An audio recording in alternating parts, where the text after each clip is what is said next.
welcome to Movies, Films, and Flicks. I am Mark Hoffmeyer, and joining me is David. I heal instantly. Cross. You know, the problem with healing instantly, and you wouldn't think about this, it's that I constantly have to shave, Mark. I'm basically have, long hair by afternoon. Like, I gotta shave my head, gotta shave my beard. I am constantly shaving, and it's so much work. So you're Santa Claus, essentially. Well, I don't know that reference. Remember in the Santa Claus when Tim Allen shaves and then he looks back and then the beard's back? Yeah, I mean, basically, yeah. Like, that's the side effect of healing instantly. It's just like my body's constantly regenerating, shedding old cells, putting new ones in, and Your repair enzymes. You're like a lobster. Your repair enzymes, David, are amazing. Exactly. And I can do anything I want, anything I want. Here's a question. Giant werewolf guy versus Wolverine, who would win? Gosh, I think Wolverine, because giant werewolf guy just throws people. It's true.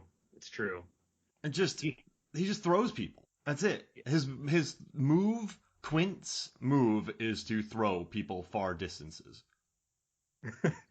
I bet that was the same on budget, actually. If you did a drinking game for this movie, just do a drink every time the large werewolf throws somebody. You'll be set. Yeah, you'd be drunk real fast. Make a half-ounce pour. We're in our fourth movie. This is our fourth. This is our fourth Underworld movie. We're flying by on this series, aren't we, David? We are. I'm shocked about it. So Mark, before we really get into this, I watched this movie less than 48 hours ago. Mm-hmm. And I don't want to brag on this movie, right? So I found it difficult to understand. So before we go any farther, can you help me with the plot? Sure. What actually happened in this movie? Humans realize that vampires and werewolves are real, so they start exterminating them. During this time, the werewolves smarten up, and they're like, oh, hey, we're going to become we're going to pretend like we're humans and blend in and just wait and do studies on Celine and Michael. So Celine and Michael are captured in the beginning of the film, and somehow they have a daughter that they don't know about, Eve, which is a great name, Eve. They capture them for 12 years, and they study them, and they bide their time because they want to not be affected by silver anymore, and they want to regenerate so that humans won't be able to kill them. Like, they're impervious, they can go out during the day, silver doesn't kill them. So they want to study Kate Beckinsale, who's now a daywalker, and Michael. And they get the kid, but then somehow her kid, Eve, gets out and she frees Celine. The two escape, but since Eve has been bitten by a rabid, starving werewolf, who seems to have rabies as well, so they go to this coven, a vampire coven, to get Eve better. Eve gets better, but then they're attacked by a werewolf squad and a giant werewolf, and they capture Eve and bring her back to the same place where she escaped. This forces Celine, who's now uber powerful, to go back to where she was kidnapped for 12 years to kill Dr. Jacob Lane, a werewolf, his son Quint, and rescue her daughter Eve. Okay. And there weren't really any red herring or foreshadowing about I don't know what was the name of the lab? Oh gosh, I have it written down here somewhere.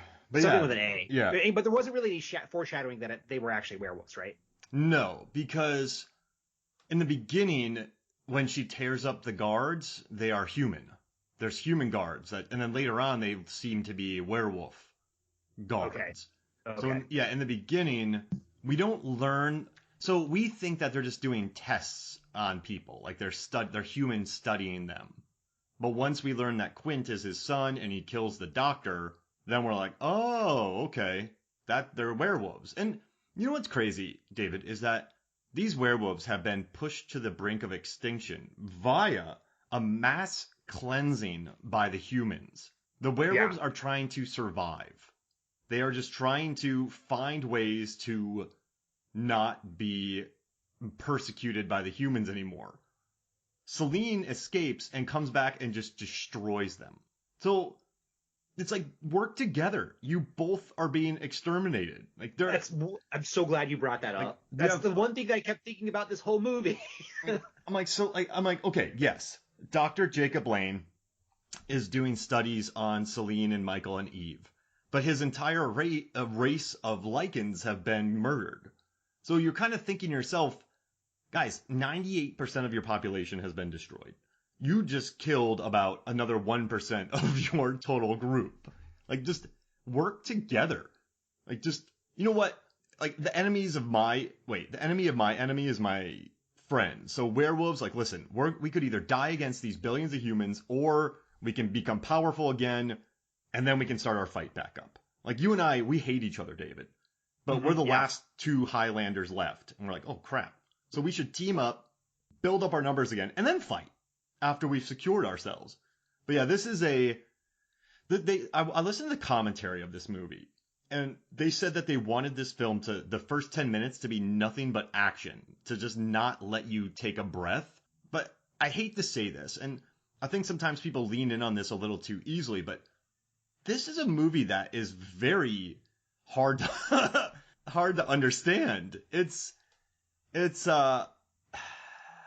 It almost feels like they dumped a lot of the previous stuff, and they didn't spend the time to build up the stakes. You're supposed to remember 2 or 3 movies ago, like, this happened and this happened. I don't understand why it's so hard to follow, because it's just action scenes. It's probably 80% action scene, and I'm still was like, what is going on? And don't get me wrong, I was entertained with those action scenes. They are very good action scenes. The gore is right up there with the best of them. Oh yeah, but I just could headshots not galore. wrap my head around this. I was like Celine barely talked for the first 15 minutes. And she's the Terminator now. She cuts her hand and she grabs hearts and brings people back to life. She T-bones vans and destroys them like a Mack truck would. But you know what I do like, and listening to I watched all the behind the scenes stuff too. I mean, Beckinsale has definitely grown into her action hero role. In the first film, I thought she was fine, but this one, she's full blown badass. Like, you buy into her 100%. But I think you know what I think hurt this movie is they had to plan everything for 3D. I don't know if you saw this movie. I saw this movie in the theater. Theater. I don't watch movies in 3D because they hurt my eyes, and mostly they're gimmicks, honestly. Like, they don't do a good job of in putting it into the story subtly. It's like a yo-yo coming at your face. They actually came up with some really cool technology.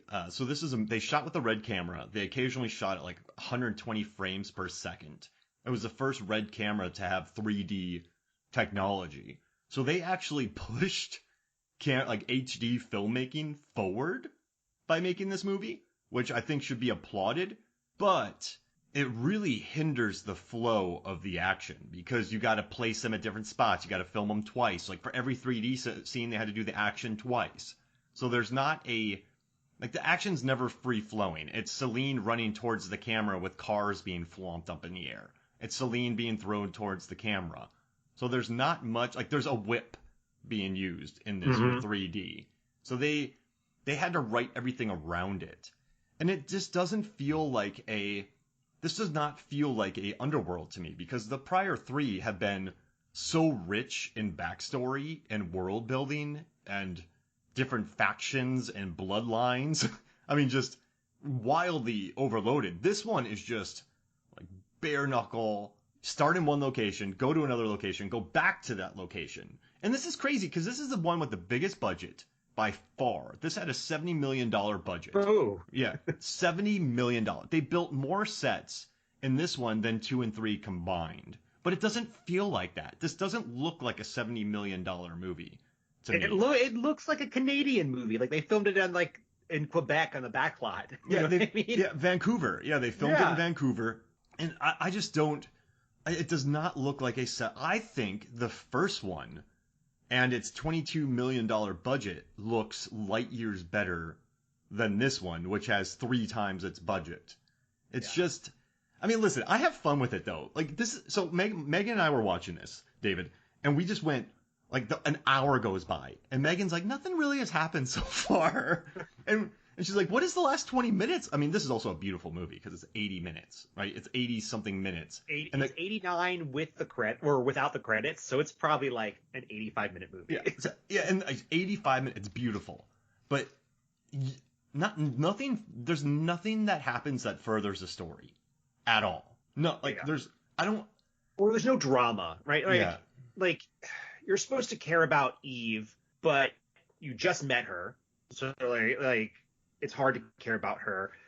Celine is a character that is very hard to express emotion. Like she's not good with that. And then Michael's gone, and Michael is always sort of the MacGuffin. It just doesn't really work together. Like if I would have what I would have seen is something you've already described. Is like the vampires and the werewolves teaming together, or the vampires and the humans going against the werewolves, or the humans and the werewolves going against the vampires. I think that would have been slightly more interesting, but I just never felt like this. You're right. I never felt this was like an Underworld movie. There was no connection to the werewolf clan, and I felt like that was a missed opportunity because it's so the other three are so good at talking about backstory and like these characters don't like each other because of this, and that's why they're feuding right now. This seems like another clan entirely, though, of werewolves. This doesn't seem like the one that Celine has been battling. This seems more like a vampire-esque clan of werewolves. Like another. So you know what could have been cool? And I know I hate this woulda, coulda, shoulda, but that would have been neat if the vampires are now hiding, right? And so they've become the werewolves. But now we have yuppie werewolves who are just sitting in recliners, drinking whiskey and wearing leather. It would have been the reversal of the first movie. That would have been really interesting. Yeah, or I do like your idea of teaming up, working with each other, because it's like Celine in the first one, she had to protect Michael. And then the second one, she also had to protect Michael. And then in the third one, third one she wasn't. Now in the fourth one, she has to get her kid back. And it's like, just let her roll. Like, let her go full Statham and Crank. Like, you know what? Like, just let her steamroll people, because she fits. She looks great in these action scenes.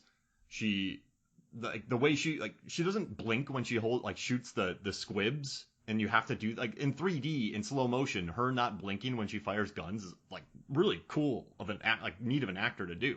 So I just wish they would have given her more of a platform, I guess is my long way of saying all this. Yeah. One of the things that I also found kind of funny about this movie is that in a way it lowers the stakes of the second movie, because I forget his name, but the hybrid werewolf vampire was like worse. Not Michael, the other one, the Corvinus brother. Oh, okay. Marcus. Mm-hmm. He's like, yeah, we're gonna take over the world. We're gonna like rule humans. And it's clearly shown that that's not going to happen, because the humans just wreck the vampires and werewolves as soon as they find out about them. It's like, oh, you just don't know anything about anything, do you? Do you think that the vampires were able to be killed so much because all of their leadership was dead? Probably, yeah. It's probably a really good point. Because all of their leaders have been murdered. So, I mean, I guess it would be a little harder to do that. Does it feel like didn't we want to watch a movie with Celine and Michael trying to escape humans to find the vampire utopia? It's like, isn't that kind of interesting too? Oh, that'd be fun. Like all those different oh man, like Love and Monsters. They have to travel 80 miles to get to the vampire utopia. Yeah, it's just rainbows and no, not rainbows, but like permanently night. Yeah, well, let's give a shout out to that movie too, because I love that movie. And also, I just want to say, though, I know we're kind of going hard on this movie. I mean, but there's scenes in this movie where Celine folds a guard in half. Oh, brutal. And then there's another one where she grabs a guy's arm and snaps his elbow bone out of his arm. In the fight between Dr. Jacob Blaine and Eve, she scratches his face open and then rips his throat out of his mouth. I mean, there's some pretty cool violence in this movie. I mean, this is the most brutal of them, like 100%. Yeah, you're right. 100%. And the most gory, and the most violent, the most horror-esque, right? Like this is it.